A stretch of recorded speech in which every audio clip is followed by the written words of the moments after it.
am Fletcher Brown with another artist video blog at kicks96country.com. Our guest today, all the way from Nashville, Tennessee, by way of the great state of Florida, please welcome for his very first visit to Kicks 96, Andy Pursell. How are you, Andy? I'm doing great, man. Thanks for having me. Well, you are a true Florida cowboy.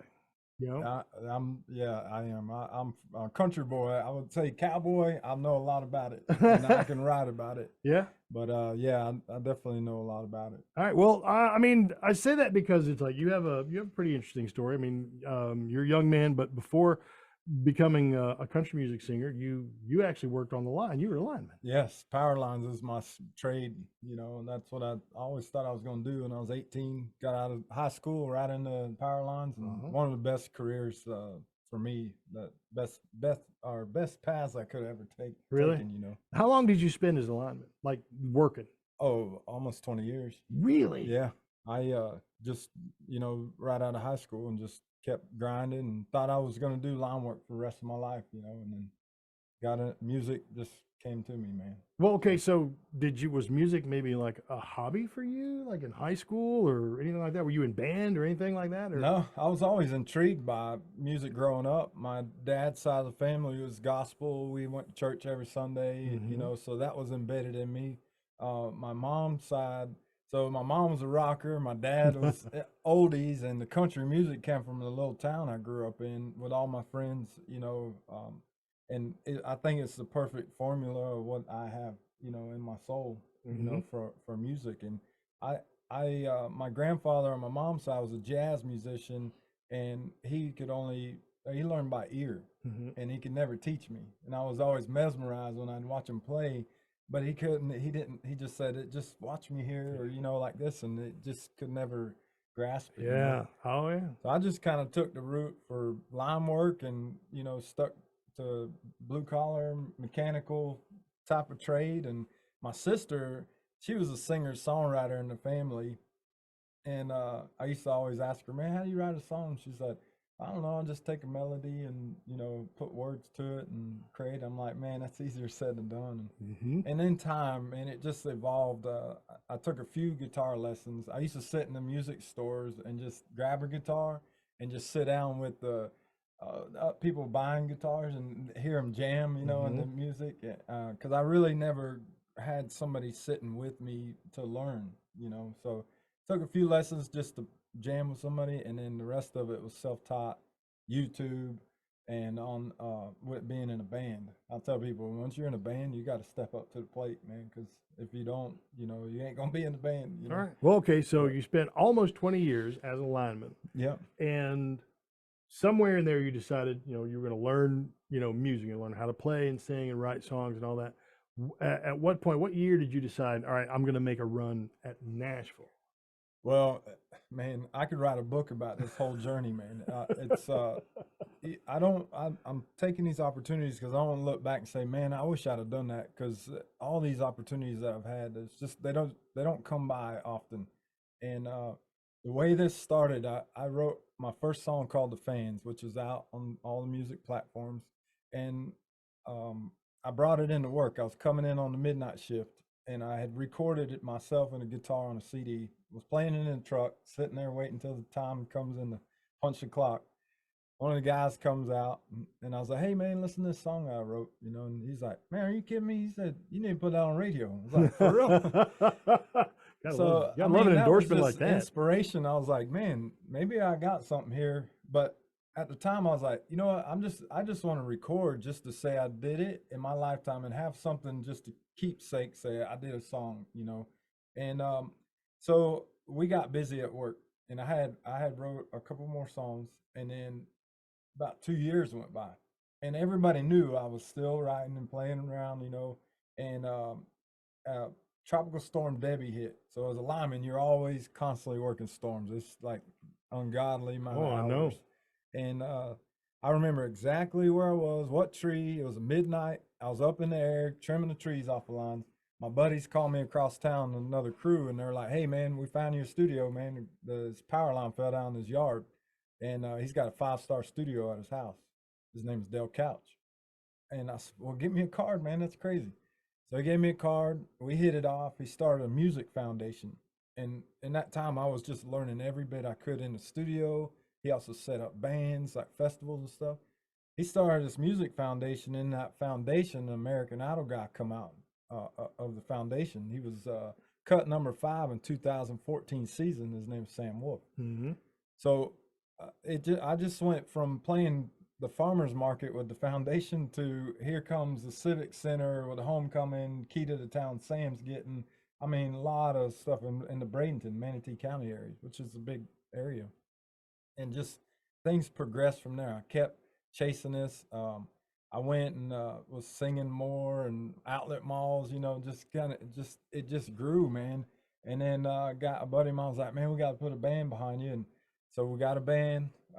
We started a band, and I transferred jobs because as a lineman, you got to really pick what department you could be in to even play on the weekends because most of the weekends you're working. Mm-hmm. And on that, so I transferred jobs in September of 15, October 15, we started the band. And a year and a half later, we're open for John Michael Montgomery.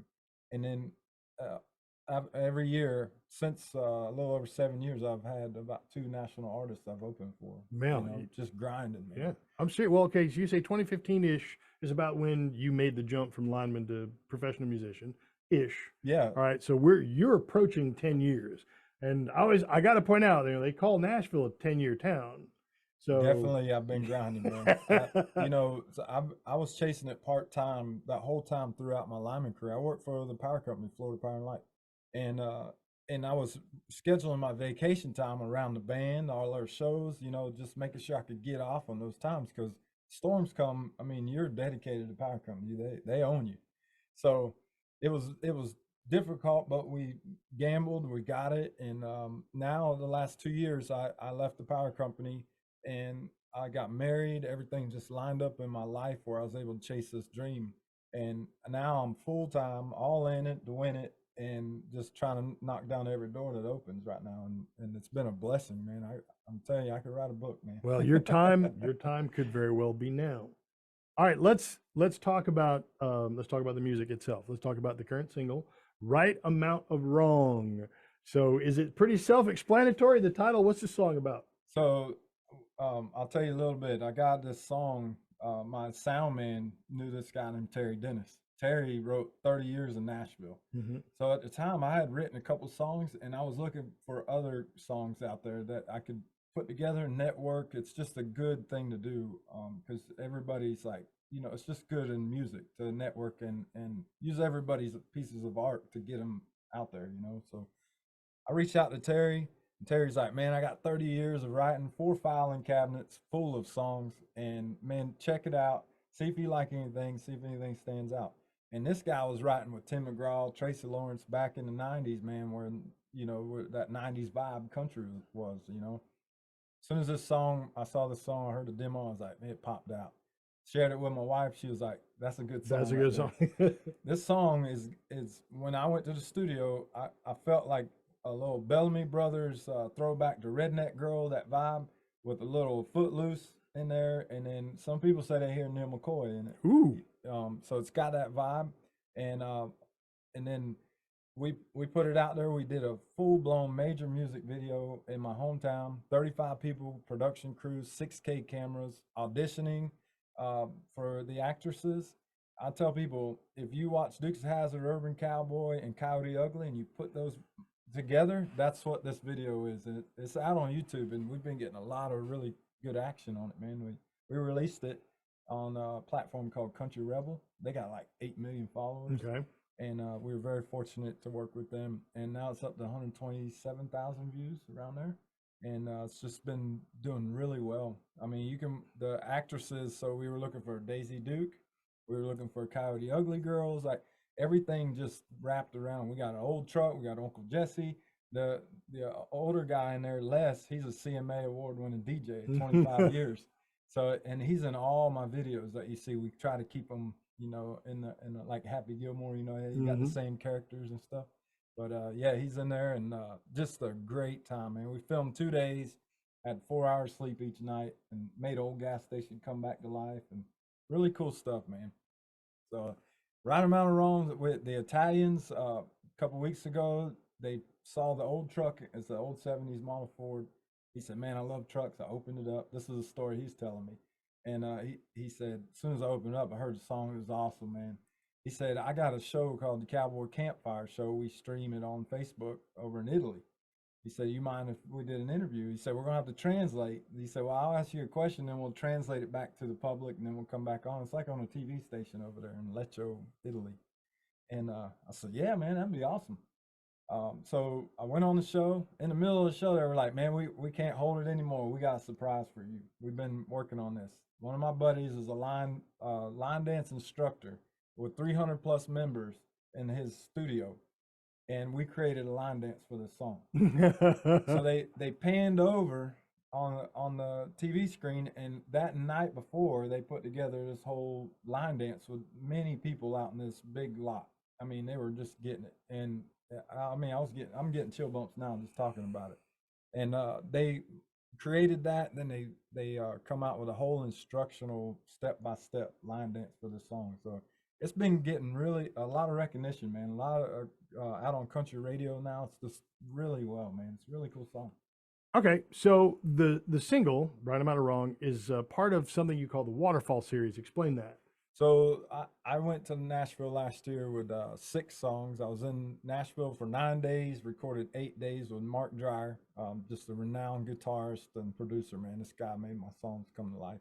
He brought in some of the top session players around. He said he hadn't had that combination of guys in 17 years. There were, all these guys put together. I'm talking about they've been on pretty much anything you hear on the radio. Mm-hmm. And it was just a really cool experience putting that all together. So the songs we've been releasing like singles, so just like a waterfall, we're just kind of just trickling them out.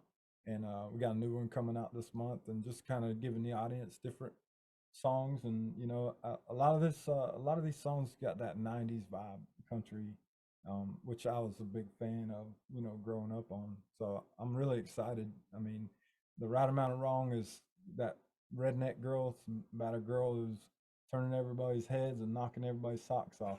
She's the right amount of wrong. So yeah, it's pretty cool, man. It's just a blessing, man. We got really good stuff, and I'm happy doing this, man. All right. Well, it's good to be able to love what you do. All right. So the single is Right Amount of Wrong. If you want to hear it, make sure you call us at Kicks 96. We'll be happy to play it for you. Andy, if somebody is watching and has decided that you are like somebody that they've got to hear your music and find out more about you, where do they go to find you on the internet? So my website is andypurcellmusic.com. My last name is spelled Pursell, and we have all the major platforms: social media, Twitter, Facebook, Instagram, all that good stuff, and all music platforms. Anything music related, you'll be able to find me out there. Absolutely. Andy, thanks for coming and telling us your story. Thank you so much. All right.